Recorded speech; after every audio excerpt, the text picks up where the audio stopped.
un pays va disparaître de la carte. Et ce n'est pas à cause de ce que tu peux imaginer. Ce que tu vas apprendre dans les prochaines minutes, on ne te l'a jamais montré comme ça. Kiribati, 33 atolls coralliens perdus au milieu du Pacifique. Aucun point de l'archipel ne dépasse 2 mètres au-dessus du niveau de la mer. On parle souvent de la montée des eaux, les images de vagues qui débordent, de côtes qui reculent, c'est réel. Mais ce n'est que la surface du problème. Ce que personne ne sait, c'est ce qui se passe en dessous. Sous chaque atoll de Kiribati repose une fine couche d'eau douce. Une lentille coincée entre la pluie qui tombe et l'eau salée de l'océan qui remonte. C'est de là que vient l'eau des puits. C'est de là que vient l'eau pour boire, pour cuisiner, pour faire pousser les cultures. Quand la mer monte, elle ne s'arrête pas à la côte. Elle s'infiltre sous terre. Et cette lentille d'eau douce, elle se salinise. Les puits deviennent trop salés pour être bu. Les sols deviennent trop salés pour cultiver. Les jardins côtiers sont inondés. Les cocoteraies meurent. À Kiribati, le changement climatique n'entre pas par la porte. Il entre par le sol, par les racines, et il arrive directement dans l'assiette. Alors qu'est-ce qu'on fait quand le sol lui-même trahit ? Voici 3 réponses que tu n'aurais jamais entendues à l'école. Idée 1, cultiver sur l'eau.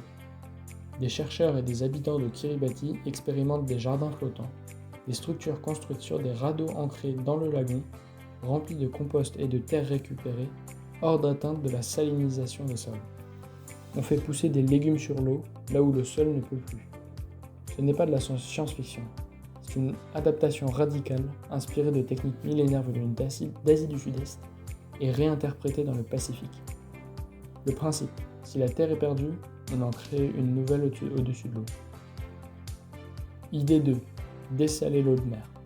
L'eau de mer devient imbuvable. Salée, saumâtre, eau de pluie, elle est impropre à la consommation. Il est donc primordial de trouver une solution. Une organisation humanitaire a fait installer par une entreprise néo-calédonienne des systèmes de dessalement de l'eau potable, produisant des milliers de litres d'eau potable par jour. C'est simple, local, résilient. Idée 3, la migration préparée. C'est la chose la plus inconfortable à entendre. Certaines parties de Kiribati ne pourront pas être sauvées. Le gouvernement de Kiribati a anticipé quelque chose d'extraordinaire. Il a acheté des terres aux Fidji, 2400 hectares, pour permettre une migration digne, organisée, progressive de sa population. Pas une chute, pas une catastrophe, une relocalisation préparée qui préserve la culture, la communauté, l'identité du peuple Kiribati. C'est une forme de résilience que l'histoire n'avait presque jamais vue. Un État qui planifie sa propre transplantation pour survivre en tant que peuple, même si l'île disparaît. La nation continue, la terre change d'identité, elle reste. C'est la plus belle leçon de résilience que j'ai jamais entendue.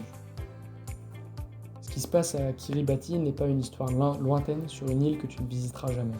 C'est un laboratoire, le premier endroit sur Terre où les humains réinventent concrètement ce que veut dire habiter une planète qui change sous leurs pieds. Les réponses qu'ils trouvent, jardin flottant, eau de mer, migration digne, ne sont pas des solutions de désespoir. Ce sont des preuves que l'adaptation est possible, même à l'extrême. La mer entre sous la terre et les hommes apprennent à vivre au-dessus d'elle. Dis-moi en commentaire une idée folle que tu pourrais essayer si tu étais dans leur cas. N'hésite pas à t'abonner sur cette chaîne où je m'essaye à la vulgarisation scientifique. Et on va découvrir plein de choses ensemble. Et n'oublie jamais, savoir, c'est cesser d'être un étranger face à l'immensité.